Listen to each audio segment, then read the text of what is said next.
bab baru, bab 4, mengenai teori tentang proses masuknya agama dan kebudayaan Islam serta pengaruhnya terhadap kehidupan masyarakat di Indonesia. Sudah siap belajar sejarah? Baik anak-anakku, simak penjelasan dari Ibu.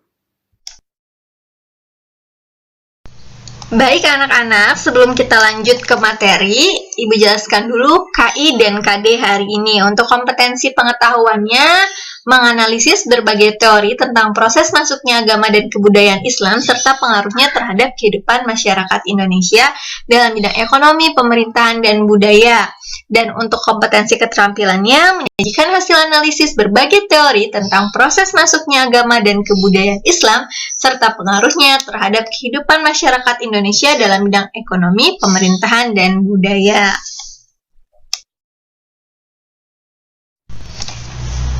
Indikator pencapaian kompetensi Ibu bagi untuk bab ini menjadi 2 pertemuan. Pertemuan pertama yaitu hari ini menganalisis teori tentang masuknya agama Islam ke Indonesia sesuai dengan fakta-fakta pendukungnya. Dan untuk pertemuan kedua minggu depan yang akan dibahas yaitu menyimpulkan pengaruh perkembangan Islam terhadap kehidupan masyarakat Indonesia di bidang ekonomi, pemerintahan, dan budaya.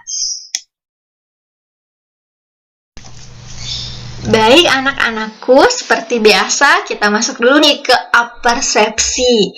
Tahukah kalian kapan ya berakhirnya kekuasaan Hindu-Buddha di Nusantara atau Indonesia? Coba pikirkan dulu.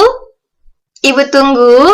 1, 2, 3, 4, 5. Sudah ketemu jawabannya?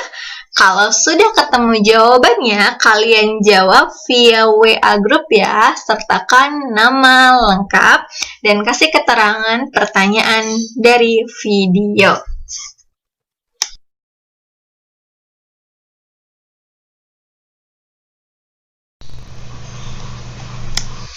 Nah, baik anak-anakku, masuk nih ke materi inti.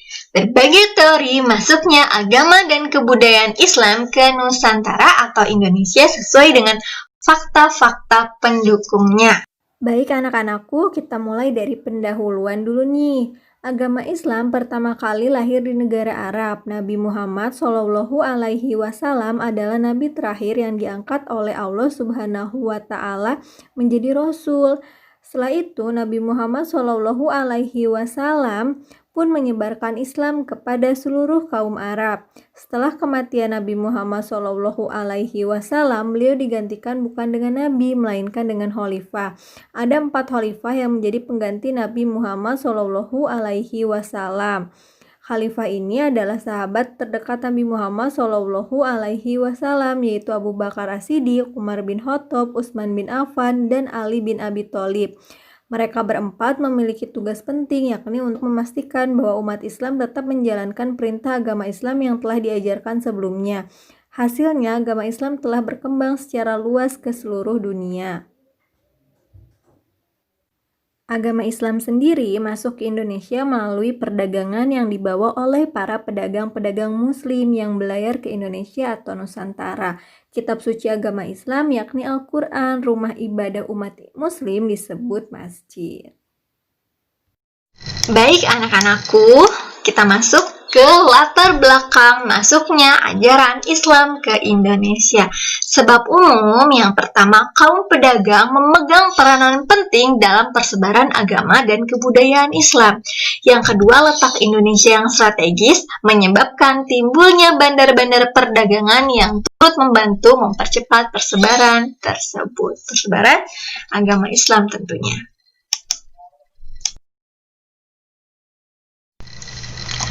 Faktor-faktor yang menyebabkan Islam diterima di Nusantara. Yang pertama, syarat masuk Islam sangat mudah loh, hanya dengan mengucap kalimat syahadat. Yang kedua, agama Islam tidak mengenal kasta dan setiap manusia adalah sama rata. Penyebaran agama Islam dilakukan secara damai. Itulah 3 faktor yang menyebabkan Islam diterima di Nusantara atau Indonesia. Gimana anak-anakku, sudah paham belum? Oke, kita lanjut dulu nih ke berbagai teori masuknya agama dan kebudayaan Islam di Nusantara. Sama seperti masuknya agama Hindu-Buddha, ada berbagai teori, Islam pun sama. Ada teori apa aja ya?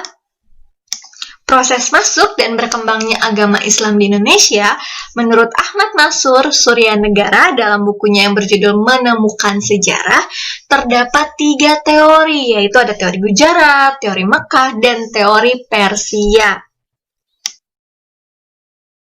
Baik anak-anakku, kita mulai dari teori Gujarat.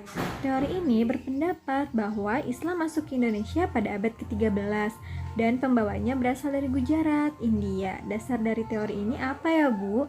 Yang pertama, kurangnya fakta yang menjelaskan peranan bangsa Arab dalam penyebaran Islam di Indonesia. Yang kedua, hubungan dagang Indonesia dengan India telah terjalin lama. Yang ketiga, adanya batu nisan Sultan Samudra Pasai yaitu Malik Al-Saleh tahun 1297 yang bercorak khas Gujarat. Dan pendukung teori Gujarat adalah Snowfur Gronje, Surkheim, dan Bernard.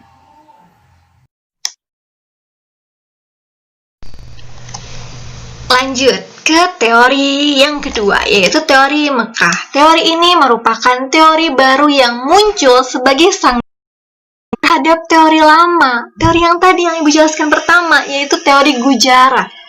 Teori Mekah berpendapat bahwa Islam masuk ke Indonesia pada abad ke-7 dan pembawanya berasal dari Arab. Dasar teori ini apa, Bu? Dasarnya adalah 1. Pada abad ke-7, yaitu tahun 674 di pantai barat Sumatera, sudah terdapat perkampungan Islam. Dengan pertimbangan bahwa pedagang Arab sudah mendirikan perkampungan di Kanton sejak abad ke-4. Hal ini juga sesuai dengan berita Cina.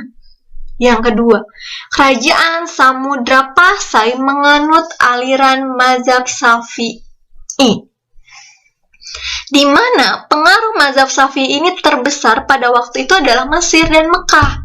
Sedangkan Gujarat atau India adalah penganut mazhab Hanafi. Berbeda ya antara mazhab Syafi'i dan mazhab Hanafi. Yang ketiga, Raja-Raja Samudra Pasai menggunakan gelar Al-Malik, yaitu gelar tersebut berasal dari Mesir. Yang keempat, pendukung teori Mekah ini adalah Hamka, Vanler, dan Arnold. Para ahli yang mendukung teori ini menyatakan bahwa abad ke-13 sudah berdiri kekuasaan politik Islam, jadi masuknya ke Indonesia terjadi jauh sebelumnya, yaitu abad ke-7, dan yang berperan besar terhadap proses penyebarannya adalah bangsa Arab sendiri. Teori yang terakhir, yang ketiga, ada teori Persia. Teori ini berpendapat bahwa Islam masuk ke Indonesia abad ke-13 dan pembawanya berasal dari Persia.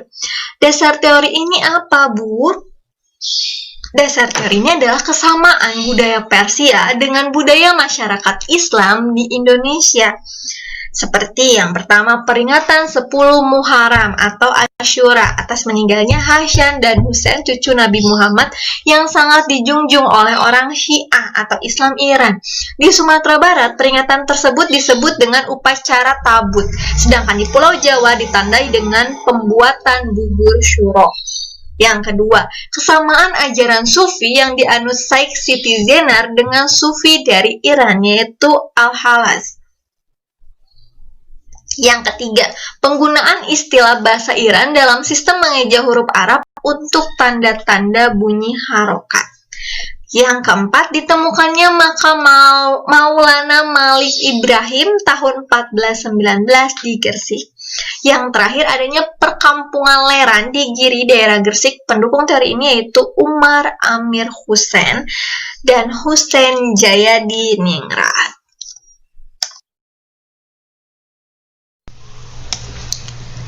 Baik anak-anakku, gimana? Masih semangat kan? Harus dong, harus tetap semangat. Yang ngantuk? Ayo cuci muka dulu, kemudian lanjutkan videonya. Kita lanjut nih ke submateri tentang saluran-saluran dalam penyebaran agama Islam. Di slide sebelumnya Ibu jelaskan bahwasannya Faktor yang menyebabkan Islam mudah diterima adalah disebarkannya secara damai tanpa paksaan. Bukti damainya itu dengan cara apa? Yaitu ada dengan perdagangan, perkawinan, pendidikan, kesenian, dan tasawuf. Tasawuf. Mengapa dengan cara tasawuf? Hal ini dikarenakan masyarakat Indonesia menyukai hal-hal yang berbau mistik. Tarian yang bisa kalian lihat di samping ini merupakan tarian mistik yang dipandang sebagai doa bagi Tuhan.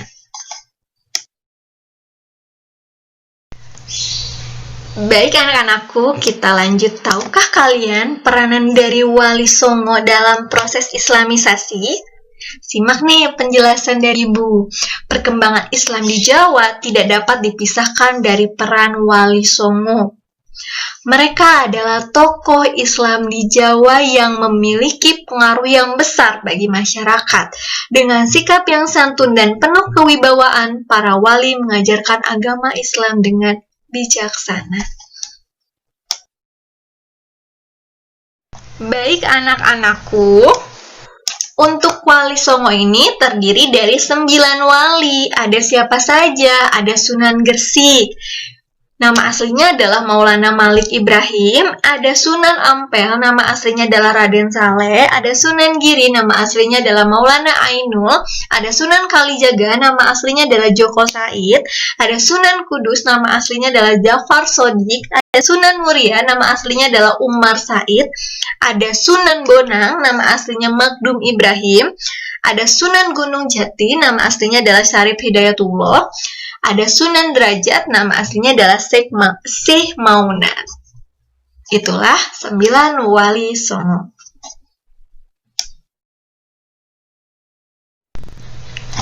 Ini adalah gambar ke-9 Wali Songo.